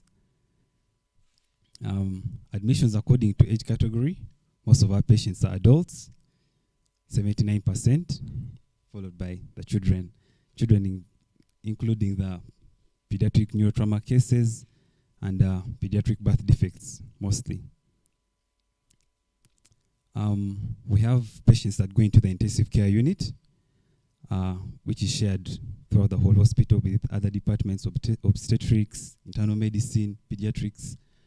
But particularly in the year of 2025, we had approximately 254 patients who required ICU services, neurosurgery patients requiring ICU services, but we were only able to admit 68 of them into the ICU, so leaving the remaining around 186 patients, 73% of those patients not getting into ICU, mostly because of space and issues of the sort.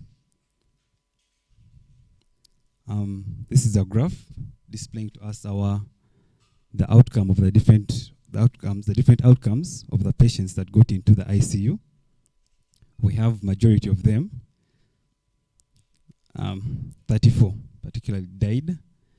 There were a total of 68 patients into the ICU, and of those, 34 passed on. 33 were transferred out, that is transferring from the ICU to the neuro HDU or back to the emergency unit or to the wards. There was one patient who was discharged, but this wasn't a discharge because they were well. It was more of a discharge on request because they could not make it in the ICU.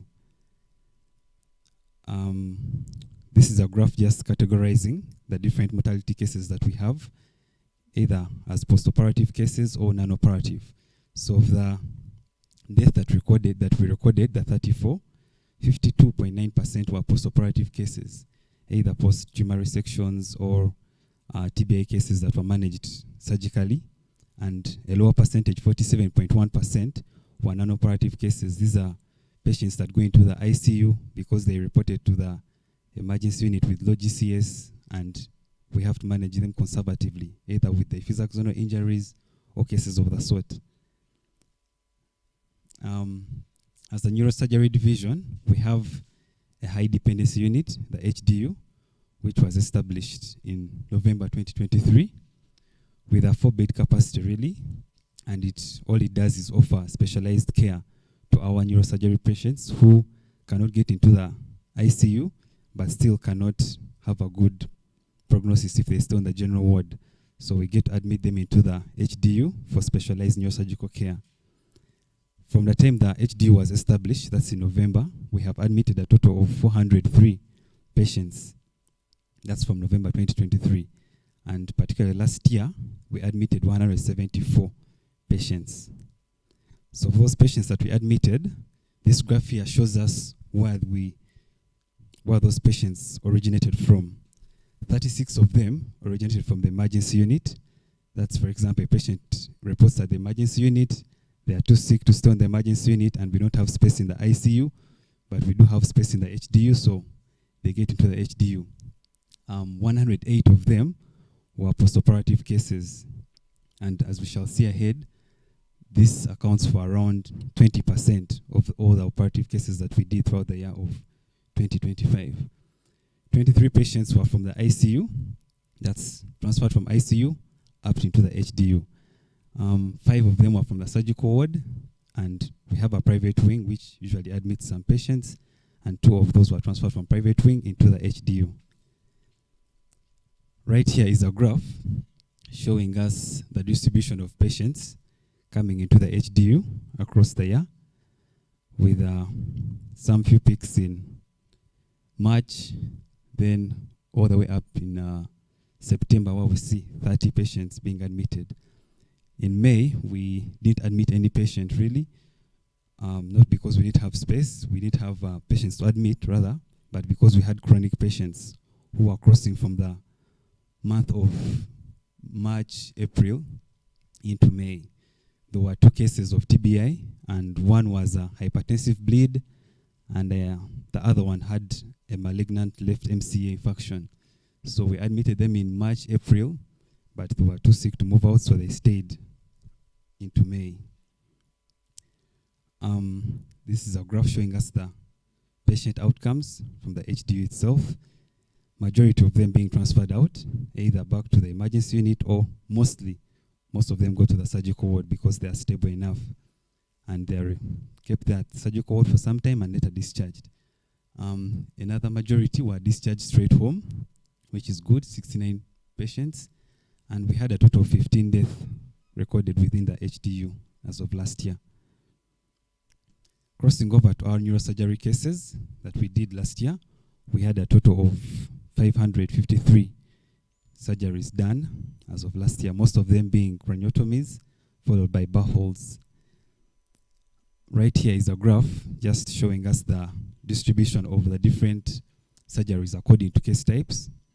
Most of the surgeries performed were TBI-related cases, followed by chronic subdurals. Then of all the patients that we admitted who had spine injuries, spine-related complications, which was around 70 patients, only 5 were able to be operated. We had 35 hydrocephalus cases, 38 spina bifida, 36 tumors, and the rest as the graph can display. This here shows us the distribution of surgeries according to the type of surgeries that were done, majority of them being craniotomies, followed by burr-holes, then craniectomies. 2 cranioplasties were done. All the way down the graph, we have a category of others. In these others, we have cases like ACDF, we have VP shunts, we have VP shunt revisions, we have laminectomies, and about 4 EVDs were done as of last year. This graph just categorizes our different surgeries done, either basing on whether it was an elective or an emergency surgery. And majority of our cases, 81.9%, were emergency surgeries, with the least being electives. As we go on, this other graph also displays whether the case was done for the first time on a particular patient or it was a reoperation. And majority of them, well, were first-time operations, 95.1%, and another majority, smaller though, 4.9% were reoperations. Some of those reoperations were rebleeds, chronic subdurals. Some came back with infections and needed to be debribed and washed up. Some were hydrocephalus cases which came back with recollections and we had to redo them. This slide here just displays the different tumor cases that we did and how we were able to manage them. 27 were done, craniotomy and tumor resections, 3 were craniotomy and tumor debulkings, and 6 were done using the transsphenoidal approach. As we almost wind up, this graph here particularly shows us the volume of surgeries that we have had as a division of neurosurgery from the time of establishment. That's from 2019 to 2025. As you can see, 2019 recorded the least with around 222 surgeries, and we have gradually increased. We gradually increased up to 2021, where we had about 404, decreased in 2022 to 337, increased again, declined, and 2025 has so far recorded the most surgeries done. So this is a graph showing steady progress within the division as of now. This graph just displays the distribution of pediatric birth defect cases that were admitted in the year 2025, with most of them being at the beginning of the year, February, March. We have a decline midway the year and a slight increase as we were coming to the end of the year.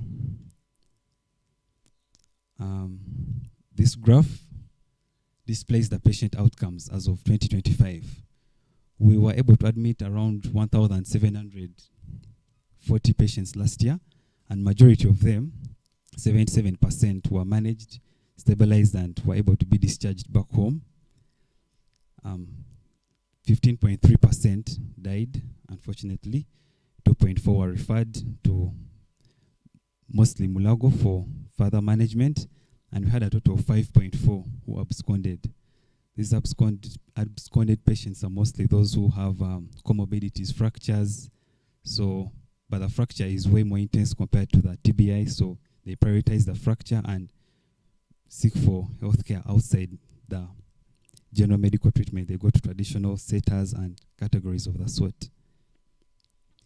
To look at our mortality cases as of last year, we have this graph just categorizing the death according to case types as well. Majority of them were TBI cases, followed by a category of others, which has hypertensive bleeds and things of the sort, then closely followed by chronic subdurals. Right here is another graph that shows progress within the division, showing us a distribution of case types from the time the division was established, 2019 to 2025. As you can see, the volumes of patients were still few, 2019, and as of 2025, we have numbers shooting up to 1,200, with, of course, TBI being the most recorded case type among all our patients. Coming to a close, we have an OPD clinic, as earlier mentioned, and as of last year, we were able to review 1,456 patients, most of them being revisits, 80.49%. These revisits are patients we manage within the hospital, probably operate, discharge, and send home and give them a review date to come back for follow-up and see how they're doing. The 19.51% are patients who come in for first time. They have had neuro-related issues and they have come for a checkup from a neurosurgery team. Just to highlight a few challenges, may not wrap all of them up, but limited theater slot opportunities, limited sundries and supplies, but we work around it really. We have residents in training, around 4 now, who are helping us manage the large volume of patients that we have. We have good support from our collaborators, DGNN, Colorado. Thank you guys for coming. Ruharo and Cure. That's it. Thank you all for listening. That is a brief report of the division's work.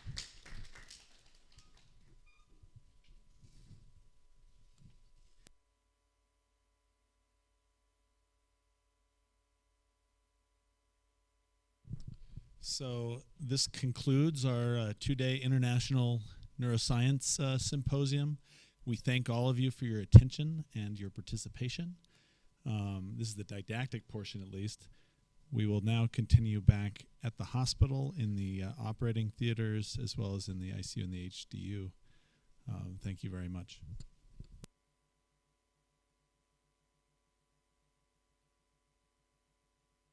Can everyone come to the front? We'll get a group picture.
We welcome you to the third neurosurgery camp between Mbarara University of Science and Technology, Mbarara Regional Referral Hospital, and Colorado University. We have partners on board, and we are here for the third time.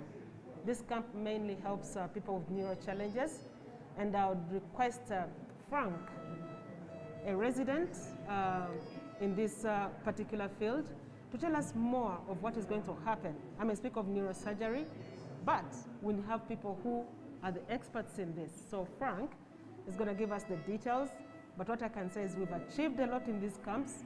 People are able to get a cross-board surgery. And since the first one and to the second one, we've helped over 20 patients who cannot afford these medical challenges. So Frank, over to you.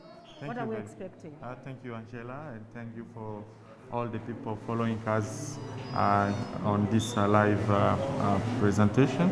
We are going to do, this is the third time we are doing the camp with Colorado University from the US team. Okay. And also we are here in Mbarara University and Mbarara Regional Referral Hospital. Yes. And we've been having 2 days marathon work. Mm-hmm. We are starting in the morning with a topic or lecturers, and then after that we come to theater for surgery. Okay. So yesterday we were able to do 4 cases. Tumor in the head. Yeah. What are we talking? What do we expect this?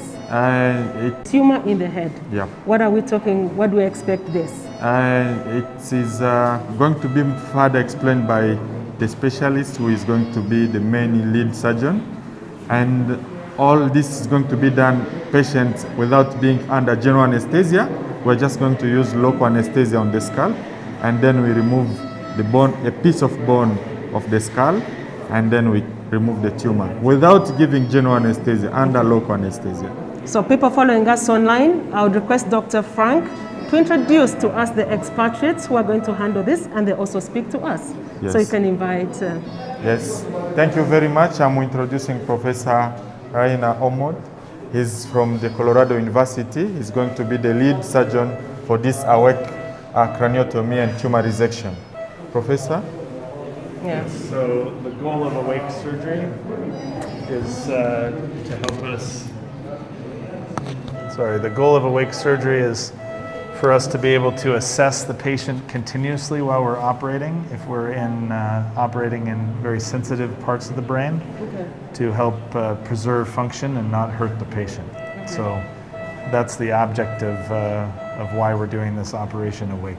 Okay, Professor, when we hear this, is the patient prepared for this, and are they aware, the emotional, and I would say that, are they scared? Have you prepared the patient for this? So we have talked to the patient about this beforehand. Yes. And we do give some medication to calm the patient while we're doing the portions of the surgery that we don't need them completely awake for. And we only awake them completely during the important part of the operation while we're in the brain. The brain itself cannot feel pain. Okay. So we block the scalp so they feel no pain. And then we can do just that short portion of the operation that we need to do with them fully awake. We then do just to protect, to try to prevent him from having more weakness, because he came in with some weakness from this tumor. We'd like to get the tumor out without hurting him more. Thank you so much. We've heard from Professor. Now let's hear from the native, a professor from Uganda, who is here to explain to us and clarify more on what the international professor is telling us about. Professor Kitia, the floor is yours. Thank you very much. We are very much privileged to have this type of surgery in our hospital in the region, maybe in the whole country. It is the first one of its kind to be done in our institution. So it's a very huge milestone upon other milestones we have gone through to have this. We are very privileged for you to come to help us in this operation. Thank you. We've had it all. People online, we are about to start in a few, and all we can say is it is all by the hands of the professors and the experts. It is the first time we are doing this, and we're excited about it. Join us as well. The surgery is going on. And above all, let's put ourselves in the hands of God to see that this is a success. Join us shortly. Thank you. Thank you.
HDMI. HDMI का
his arm out.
Just already have a test. Group, haven't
This question is under sedation. That's why I'm here. But take everything to it. We take care of it.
Stay na nula di ngopi ka.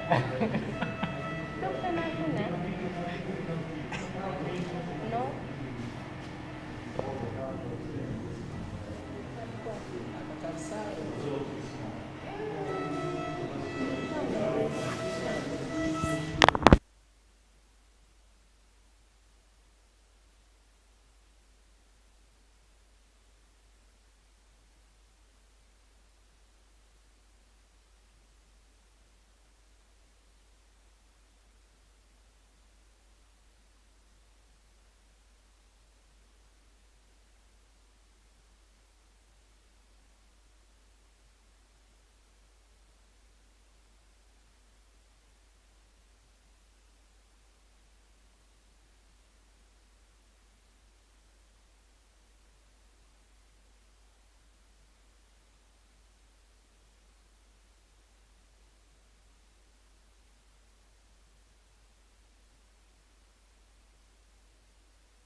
What is down there? Who?